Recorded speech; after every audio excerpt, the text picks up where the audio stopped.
Welcome, ghosts, back to Bullet Catcher Gaming. I am joined by my co-host, Sandylands85, and this is the Recon Report, episode 2. Now, firstly, at the end of the last episode, or the first episode, I mentioned about 12,000 subscribers. You may not have got to that point. I don't know. So I just want to say a big thank you for 12k subs. I really, really appreciate it. Thank you so much, everyone. And thank you for supporting the first video as well as you did. Considering haven't made that many videos this year, the algorithm is not kind on YouTube, as I'm sure many of you are aware. So it got a really good response. So thank you so much. Really, really do appreciate that. Thank you. So we're going to be hitting loads of different subjects on the Recon Report. And obviously we want you to tell us the types of things that you'd like us to talk about. But there's been a few things that I want to talk about, and I think Sandy wants to talk about as well. So we've just chosen a random one. So one of the first ones that I want to talk about is tier 1. Now, you might be thinking, is that important? Is that not important? Is that worthy of discussion? I feel it is, and that's why I wanted to bring it up. Oh, by the way, you can join the discussion in the Discord. The link is in the description below. The reason why I want to bring it up is because for me, because of the leaks that we discussed in the first episode, that they're going for a kind of gritty, realistic feel to the new game. It's to do with that, but it's also to do with what's come before. So we look at some of the previous games and how the special forces aspect of it was kind of managed. Was it done well? Not just Ghost Recon either. I think it's definitely worth looking at some other games too to kind of determine how I think that it may or may not be dealt with. Now, for me, tier 1 is really important. That especially the look of a tier 1 operator, I think, is hugely, hugely important. If you Google tier 1 operators, you tend to get similar images that will come up. Yes, they might be in different environments, jungle, desert, that kind of thing. It might be pictures from Afghanistan with like blanked out faces and things like that. And it might be different units. You might see Delta or the SEALs or the SAS or, Grom, whatever it may be. There's a specific look and feel to an operator. Now, I think one of the things that people will initially kind of say regards to this is that tier 1 maybe is important to players that like to play milsim or that kind of more tactical experience, and players who are a lot more casual won't really care. I don't know if I agree that that would be the case. I do think a lot of people will care about what their character looks like. Even, if you've got AI teammates, for example, what they're going to look like, or your friends who join your game, for example. So we thought we would just take a look at tier 1 overall and how important it is that if this is going to be gritty and realistic, and these are the ghosts, how important is it that tier 1 is kind of authenticated, if you know what I mean? How authentic should that experience be? Sandy, have you got any kind of like opening kind of comments as such to kind of kick us off before I get rolling into this? Yeah, I think I'll jump on and we'll take Breakpoint for an example. And I think the easiest way to go down this is if you look at the way we were modelled in Breakpoint, like tier 1 was modelled in Breakpoint, it didn't feel like a real tier 1 operator. It felt like it, as I said to you beforehand, if you go to any airsoft site in the UK or abroad, that's what it looked like to me. Everything seemed very airsoft as opposed to real tier 1 gear, equipment, weapons, etc. Yeah, and obviously it's been mentioned on previous videos about how I believe it was one of the weapons was it was even modeled on an airsoft rifle and not a real rifle. And some of the sounds of the weapons, not that really that's what we're here to talk about, but it to me it's still part of the immersion. See, for me, if you're going to make a game about ghosts who are behind enemy lines and it is a tactical shooter, the tier one operators need to look like those kind of gruff big dudes that you see in those images from Afghanistan and all those other places. And we know that the job that they did was extremely dangerous, and they are methodical in the way that they operate. That's key to me, that is replicated within the game. There's been some, how do you say this? I'd say, well, there's been some kind of derogative kind of news stories recently, especially in the UK. I don't know if they've reached anywhere else, about how some of the tier one UK tier one units operated in Afghanistan and Iraq as like kill squads, and the BBC have been very negative on some of those stories, and I don't really know what's happening with them, but I think the investigation's still going on and things like that. Now, you might say, what's that got to do with this? But it's to do with the types of missions that they were running. That those kind of missions where you do have to turn up, kill somebody, you quick in and out, those types of things. Those are the types of missions that obviously clearly they were running, that I would like to see replicated within the game. Now, there's loads of different mission types that obviously tier one operators could be involved in, with, whether it's rescuing hostages and things like that. There's tons with beer all day just kind of going into them. But do you see where I'm going with this? I just want an authentic experience. And I think if you take a game like Rainbow Six Siege, and I don't want to keep bringing up Siege, but it is Ubisoft after all that love to keep pushing Siege related content into Ghost Recon games for some reason. That if you look at that game when it launched, which is a long time ago now, and don't get me wrong, the game's been really successful, but if you look at it, you look at the way they went, it was very much kind of real life kind of operators. And then they slowly started kind of moving away from that a little bit. And then now it's just like that's done. They don't even care about that anymore. It is like you've got people in weird costumes. I'm sure someone told me the other day that there's someone you can get like a teddy bear costume or something like that. And they're like, what? Yeah, I don't really play it anymore. But I mean, it is the authentic look that I want more than anything. That obviously includes weapons and all the gear and the types of missions that they're on. Um, that is so important to me. Now, you might be listening going, I don't care about any of that. And you know what? That is totally valid as well. We want to ask that question. Is it important? Is it important to you, or is it just the milsim groups that we're talking about here? I don't think it is. I think it's the general core audience want to see that experience replicated. When Modern Warfare 1 came out, and you had there was a couple of really good missions in that, like the one, what's the name of it? The one where you go into the house in London, and was it Kill House? I can't remember what the name of it was. I think it was. The Yeah, the way that was kind of replicated, the way that they did that. And immediately there'll probably be someone in the comments who'll go, but that was in first person because that wouldn't have worked well in third. Maybe it wouldn't. I don't know, but argument for another day. We obviously discussed that quite in depth on the last video, Mm. but I would see their point at least on that. But you see, they really kind of nailed it and then blew it by adding like Nicki Minaj and stuff like that. I don't understand how you can push like this really good kind of narrative and really good representation of what tier one would be, and then you kind of throw it all away by adding random operators like that. I can't stand that kind of stuff. What we're looking at though is where would they go with this? It's a game after all. It's not real.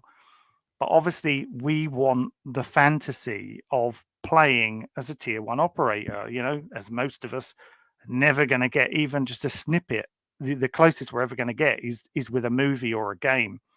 So we want to kind of put ourselves in those shoes. We want to be that, deadly kind of killer who's super accurate and super badass and that kind of stuff. But I mean, you just talked about Breakpoint, and I wanted to come back to you on that. So in Breakpoint, I agree with your assessment on Breakpoint, but there were things in Breakpoint, wasn't there, that you kind of go that now for me in a new game, there are things in Breakpoint that mustn't be in a new game. And I have no idea why they're there. And that is clothing that is to do with the country that you're operating in. If this game, if the leaks are true and it's in kind of Southeast Asia kind of area, then the clothing, if you have civilian clothing, they should represent the kind of clothing that they're wearing in that area. Obviously, Breakpoint was set on a fictional island, but before I go any further, I'll let you take over because I know that Mhm. you're very passionate about this next bit that I'm getting at. So Yeah. what was it you hated in Breakpoint? So there's a couple of different things, but I think the one that probably irks me the most now is the kilt. Now I know that they had a sponsorship with 511, and I know that 511 does a tactical kilt. But the reality is, if you're a tier one operator, if you're not in your physical green kit kicking a door in, if you're on some covert mission, you're a grey man. You're meant to blend in. You're not meant to stand out in any way. And being a jock, I have been abroad wearing a kilt, and I can 100% say you stand out. People automatically want to come and ask you questions. They all hear the stories. So I think going forward, again, as you said, if we are going to add civilian clothing, you know, make it more specific to not even the country, the region you're in. Something that's region specific that, as an operator, they wouldn't necessarily stand out. I'm not going to go too deep in the kilts because I could go all day.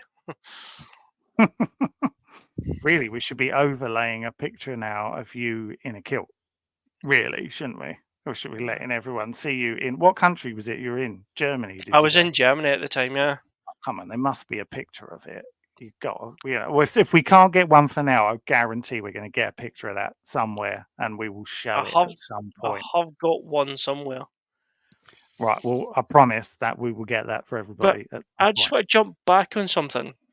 So what we were talking about earlier, and I think it's like you're talking about how. So if Ubisoft's got to sell a game to us, saying that it's a real special forces experience, it's a realistic, gritty special forces experience. It's it's a real turn off when they sell you this and then you come onto it and you've got characters again wearing kilts, they've got blue hair, and the weapons are all got ridiculous fancy paint jobs. It pulls as me as a gamer, because it hits all my tisms. It just pulls me out the game.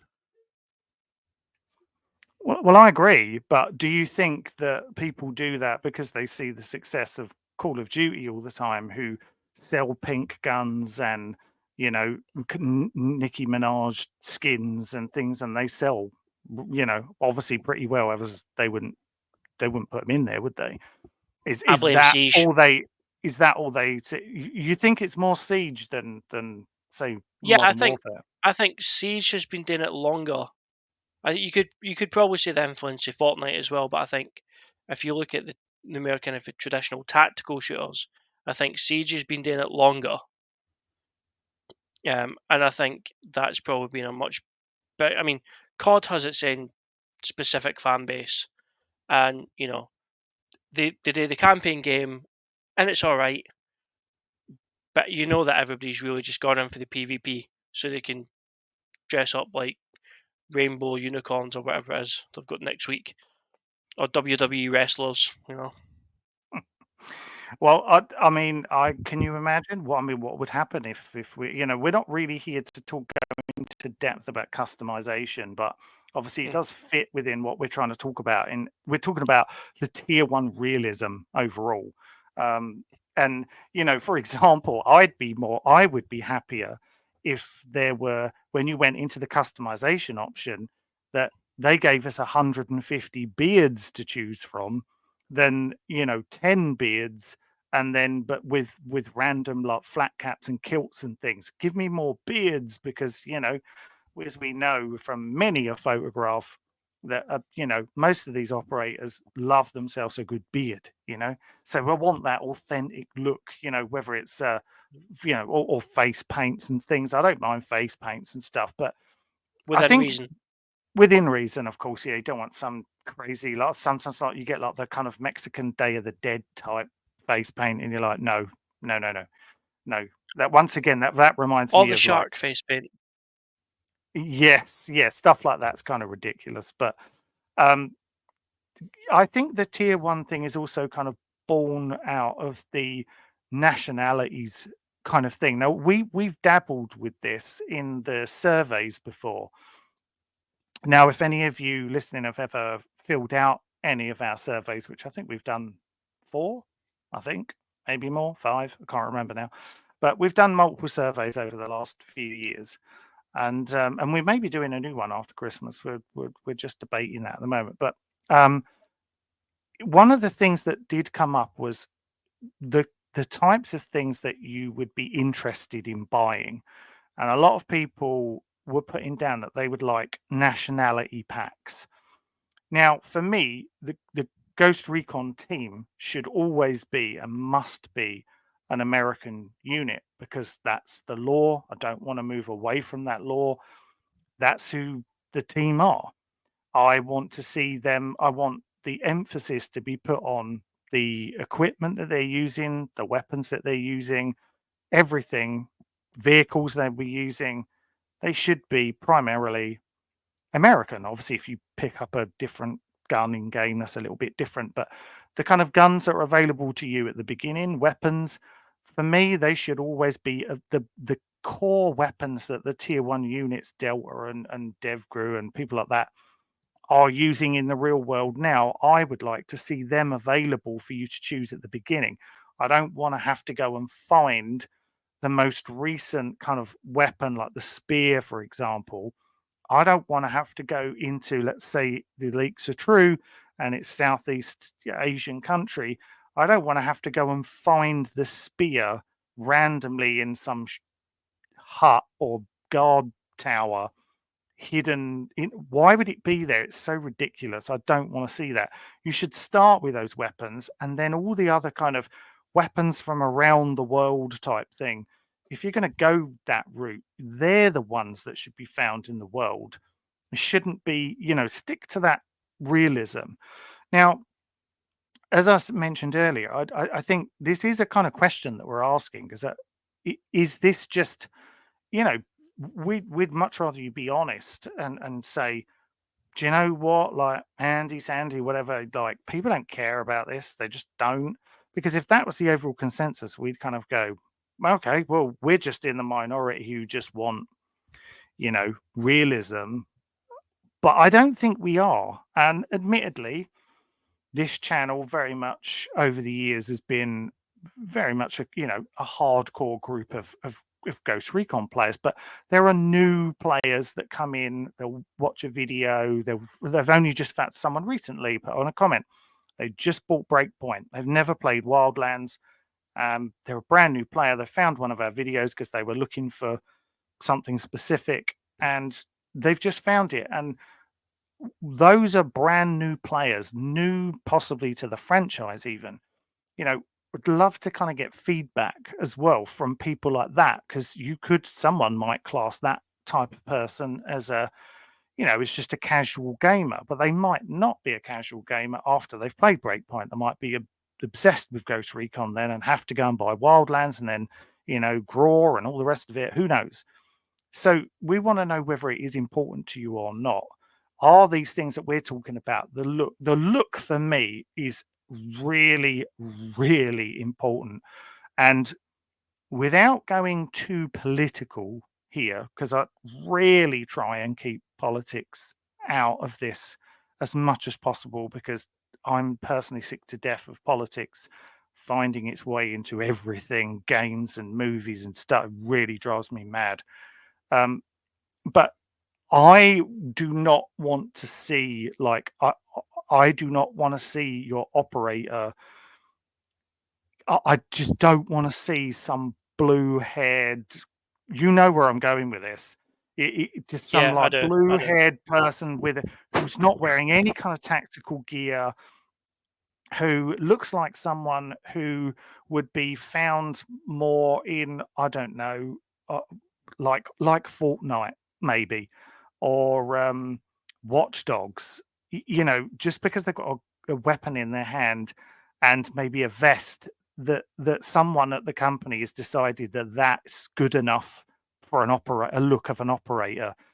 And for me, it's absolutely not. Not if you're going to go down this route that the leaks are saying that they're going for, this like ultra realistic, and you're going to see some horrific things and deal with things and consequences of, say, like being in a war zone or whatever it was that it said. Um, you can't then go down that route of going, well, here's a blue-haired lady with a pink t-shirt on, but she's wearing a vest and she's got a pistol, so she's an operator. To me, no, I just absolutely not. Yeah, Like, I don't want to see that stuff, and that is not that is not any kind of sexism or anything. I'm not talking like this. I've got no issues with you put in, if you want to put women in the game, but just make sure that the tactical gear is fits both. That you can have it, just make it tactical.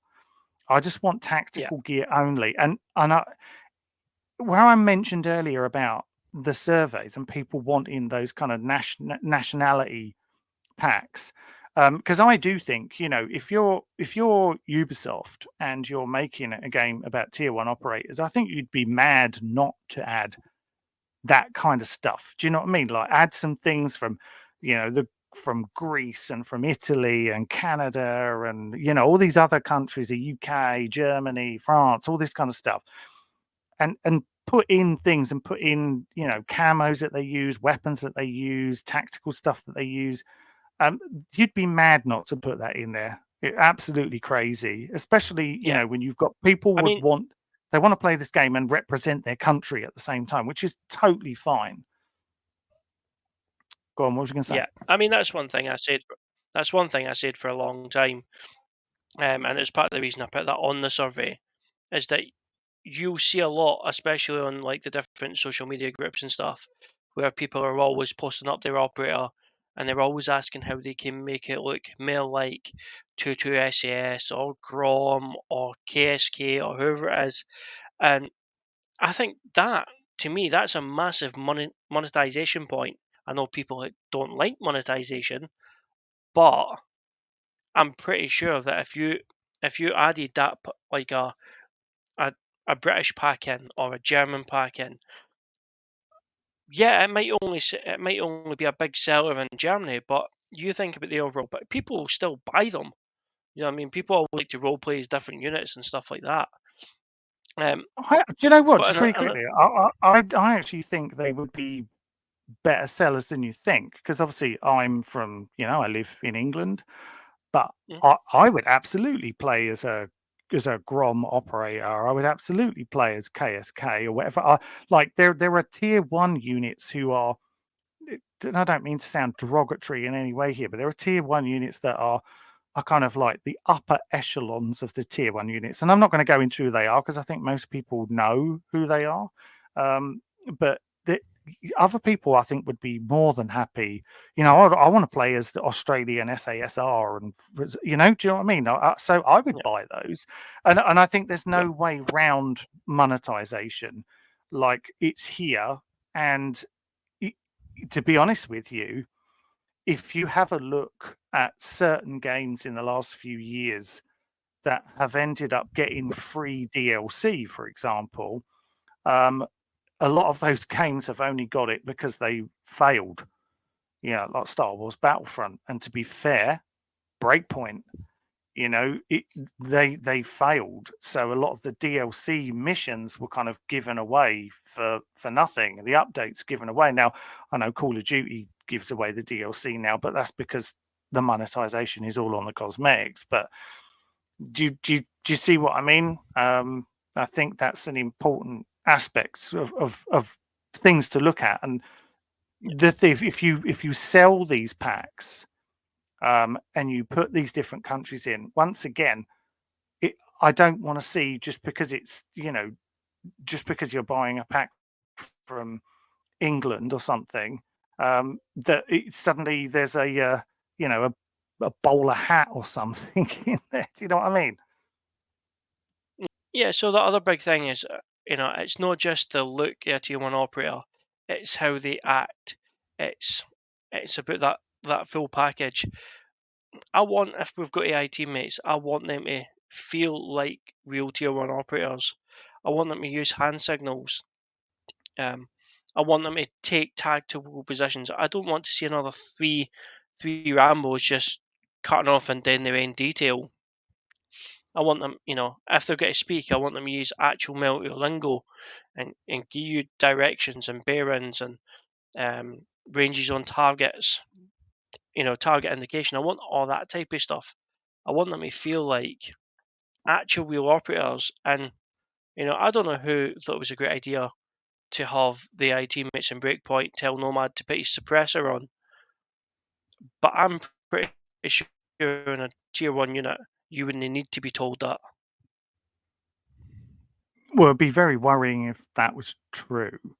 Do you think that people in studios, whether it be Ubisoft or anybody else, do you think when they sit and maybe discuss these with their military advisor? Now, obviously, Breakpoint had a green beret, obviously, for their military advisor. So, total respect, a tier two operator. But I'm not sure how much they listened to him, but that's another story. But Yeah. do you think that some of the things that you've just said about, talking about distances and some of the hand signal stuff and all that, do you think that they sit there and think, well, we can't go that far? People will go, you've gone too far. Do you think that they think that? Because some games you tend to have to kind of go for games like Ready or Not, if you're really going to go down that route. Do you think for a game that's probably, it's going to be a big console game as well, do you think if it's not on PC that they will go down that road? Uh, I mean, I can understand the argument on the other side. If you're a casual gamer and you don't really know much about the military, it probably doesn't matter that much to you. But again, this goes back to that authenticity, that tier one authenticity, realism. Um, there, I think I think one of the ways to describe this, and I can't remember who you were in the last comment on the last video, but you made the reference to going to a hot dog stand and only being sold burgers because burgers sell better. And I think if they're going to sell you a real tier one experience, it has to be a real tier one experience. Yeah, I agree. So what do they need to do? What do they fundamentally need to do outside of getting the gear right, with the weapons right, the look right? Obviously, tactics, I presume, are coming to it, and I truly Yeah. hope that the new game has a military advisor who is, you know, someone who can, who is experienced some of this stuff, who can understand it. Is it how much are they going to be able to implement the kind of tier one tactics? Because obviously, a lot of the tactics, or I've read a lot of books from tier one operators, and you can tell that a lot of the kind of way they do things is kind of cut out, or they're not allowed to talk about how they did specific things. How do you incorporate the kind of tier 1 tactics into a game. I mean, the movement is very important, I think, because you always get that movement. But obviously there's a lot of police units that also use that kind of movement as well, which is still realistic. See, I don't even want to see police units represented in the game. Now, some people may definitely disagree with me there, but I just don't, because story-wise, they wouldn't be there. They would not be out in a war zone. It wouldn't. So I don't want to see that either. But sorry, Yeah. that's me going off on a tangent there. But so No, what I things do agree. we need? What tactics do you think they could put into a video game that would still feel like a game, that would make it feel realistic? I mean, I think breaching's a very big one. I think that was one of the things that was lacking in the last two games. Breaching and room clearing. As a tier 1 operator, that is pretty much their bread and butter when it comes to direct action missions. You're breaching doors, you're going in, you're clearing your sectors, moving on to the next one. It's hard, it's fast, it's aggressive, but it's very well coordinated. And I think that's one of the big ones. For the question you asked, part of the question you asked though, what do I think they need to do? You talked about a military advisor. I think they should have more than one. I would like to see Ubisoft reach out to somebody like Christian Craighead, or some of the Pat McNamara, some of these guys. I know they're YouTube. I know some of them are YouTubers, but there's a lot of wealth and experience there. And to give a quick mention to another game, look at Medal of Honor Warfighter. They had two ex-Delta Force guys who were involved pretty much through the whole production, and that game doesn't get enough credit in my eyes.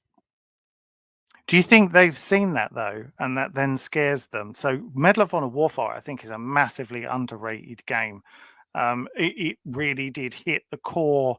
It was there weren't no backstory, there weren't no friends and family or talking about feelings or any of this stuff. It was just there. It was these operators, and I think there were rangers as well, and then they were just doing missions, and they were based on like Operation Red Wings and some others. Um, do you think people have seen the failure of that and gone, well, we can't just do that? Our operators have got to have a bit of, that we've got to give them full on personalities, that, one of them's used to be got a drinking problem, or one of them's, or this type of person, or one of them's a comedian, and one of it. Do you think that, I suppose in an open world game, there's more scope to get more personality out of them? I think if it's a linear kind of game where you're just reliant on a few cutscenes in between the levels, I think it's less likely, a bit like Medal of Honor Warfighter, for example. But do you think they look at that and go, they went full on tier 1 and that game didn't do well? I mean, personally, for me, I think the only thing that game missed was the campaign wasn't long enough for me. But to the flip side of what you're saying there, though, when I'm playing a game and I'm role playing as whatever and it's the same with movies, I didn't necessarily need to know about their background and stuff like that, unless it's related to the task. If I'm playing a military game, I like to hear their military background, maybe what they've done, maybe nods to missions I've been on and stuff like that. I didn't really need to know if they've got 3 ex-wives and 15 kids, and they've suddenly decided that they've changed their sexuality. I didn't need to know any of that because it doesn't change the game. Like, if you add that stuff in my eyes, it has to have something that has a direct correlation within the game setting. So you mentioned one being an alcoholic. Unless there's going to be a point where that operator is pissed while he's on missions, I didn't see how it benefits. Well, it goes back to what you just said about, getting authentic operators in, and it makes me think of, as someone like Christian Craighead. And if you don't know who Christian Craighead is, you just look him up on YouTube, and you can watch the Nairobi footage because a lot of people took it on a mobile phone. But like, can you imagine that being like a game scenario of what he did? You wouldn't have him moving around the complex, suddenly getting, I don't know, having a conversation with someone about his wife or something like that. You just wouldn't happen. For me, it's just about what he did. That's what you're interested in. What tactics did he use? How did Exactly. he kill the bad guys? And then if you want to find out more about Christian Craighead, because his story is kind of unique, that he became quite kind of famous based off of this, you can go and watch podcasts. You can, do you know what I mean? There's other ways of finding out extra info. The bit like what Ghost Recon's done Yeah, previously, like where they've released a book, that kind of goes along with it, where you can find out a bit more about that. That's what that stuff there is there for. I don't necessarily, in Wildlands, you didn't really find anything about the characters. They were just sarcastic towards each other and things like that, which I do yeah. enjoy. I'm totally No, fine with that. that bit's fine.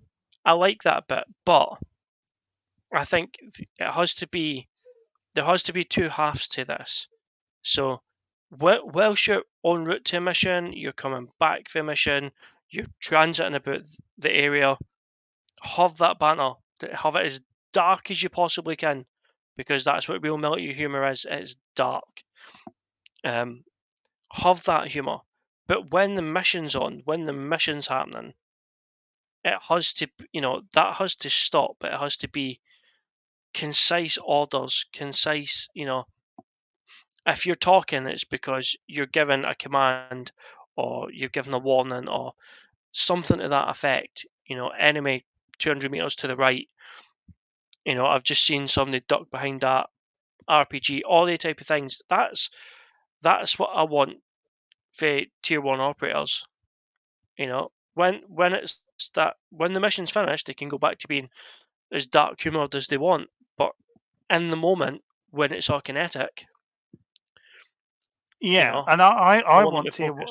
tier one to mean something as well. Like, I liked the tier one mode in Wildlands, but it didn't Yeah, really mean anything, if you know what I mean, because yeah, you're already a tier one operator. So I don't want to you don't want to have this thing that you get to 30 levels or whatever it was, and then you're tier one. I don't like that. If you want to add that no, kind of thing, do it.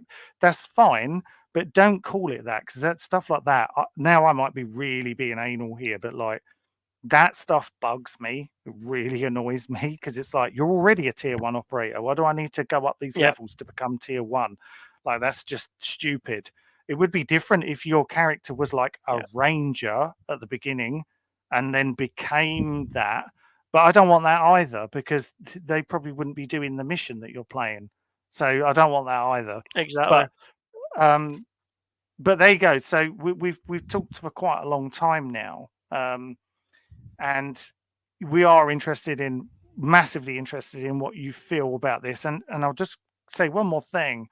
The surveys that we've done, like I said, a lot of the people that fill these out, there could be casuals. We don't know. There could be casuals, hardcore fans of Ghost Recon, it, a bit of everything, as far as we know. We've never asked that question. Would you class yourself as a casual or not? Maybe we should.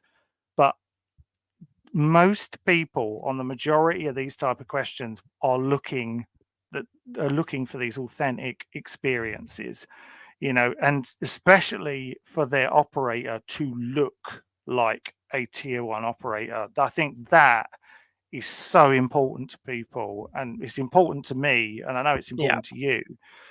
So let us know, like, are we being too over the top? Because you can say that. You're totally free to say that, because maybe we are. Maybe we're taking it too seriously. But maybe it's just because we have a deeper interest in, like I said, I read lots of these books, and maybe my interest is more aligned with that, whereas somebody else might say it's just not important. But I don't want to see just random people in wearing sneakers and a pair of shorts, like that kind of stuff. To me, I remember playing Rainbow Six, and they released an operator. Was it Legion? I can't remember his name. And he had shorts on, and I just kid you not, I refused to play as him. Literally, that's how much it meant to me. I refused to play. And like, my operator is not wearing shorts. I'm just not. No way. Not having it. Yeah. No way. You've said Rainbow Six there, and I can feel it coming. Like a wee bit of my tism's just kicked in there, and I'm going to say it again. And this, I probably have said this about 6 or 7 times, but I'm going to say it again anyway. If you've got a day tier 1 operators, and so and the last 2 games we've had them add is it Thatcher for Rainbow Six? I'm sure it's Thatcher. It's good. Please, One of for the the good love of characters. God, Ubisoft, if you're going to add Thatcher again, please look at what 2.2 SES look like now when they're actually doing CT stuff. They only wearing 40-year-old blue coveralls. Like, it's no hard to see what they're wearing nowadays. Just give them an update. For the love of God. I love the 1980s Embassy Siege, but you've got to move on for that. We can't still be using 40-year-old gear and what's meant to be a modern tactical shooter. Well, do you know what? Just before we finish, one of the interesting things is if you start looking up for like, I think I searched the other day for like authentic, spec ops operators or something like that, and half the search results were coming up with Hot Toys 112-inch figures. Yeah. And you look at the detail. Now, Hot Toys are in the collectible world are really known for their accuracy, but like you think this is okay, they're like adult collectibles, but this is a toy company, and they have absolutely. You look at like their, like you just mentioned, the SASCT kind of gear. Go and have a look at the Hot Toys. I think he was called Sean. I saw it on there, and he's like, they give him names, and like, oh, it's amazing. Like the detail is incredible, and it's like there's a toy company, and they could get that right. And I don't know if they have military advisors or what. I've got no idea. But anyway, going off on a different topic there. But it's just fascinating that you do get, they're so accurate that you actually get that come up quite a lot in some of the searches. But annoyingly, though, you also get tons of AI generated artwork now, and some of it's good, some of it's good, and some of it's awful. Some of it's so bad. Yeah. I mean, just quickly, I mean, if people aren't sure, if people want to see what people like 2.2 specifically are wearing for CT nowadays, just look up the photo of 2.2 SS with the King of Jordan. That is an absolute brilliant photo and a great reference point for what they're currently running when they're doing CT, or have been in the last couple of years. But more importantly, at the beginning, if we're playing as a ghost, I don't want to see my ghost coming out with blue hair or wearing shorts or any of this, or kilts or any of that kind of stuff. Make it realistic. Make it the gear that those American operators are wearing, and keep the weapons American, the gear American, and that should be the story. The based around the lore. American. Yes, exactly. All of that stuff. And then if you want to put other operators in, put those packs in or whatnot, they'll sell. You can have, once you're in the open world or whatever, we'll presume it's another open world. If it is, then you should be able to wear whatever you want at that point and dress however you like. But there we go. So I'll say this now. If this next game comes out and it's a first person and it's no open world, good God, that is not going to be a good day. No, I agree. I think people are that is expected now, open world. Some people may argue that you could probably make a better tactical game if it wasn't open world, though I don't agree with that. But I think I have seen some comments regards to that before. But anyway, this one's been going on for a while now, so we were going to leave you. But thank you so much. Comment below if you want to see a specific topic covered. And hopefully we haven't rambled on too much on this one. This was a kind of topic of my choosing that I just really wanted to discuss because it means a lot to me, and it actually means a lot to Sandy as well. You may feel that it's not that relevant, which is absolutely fine. So tell us what is relevant to you, and we will discuss it. Anyway, until the next one, thank you again. Thanks so much for the support on the first one. Take care. We'll see you soon. Bye bye.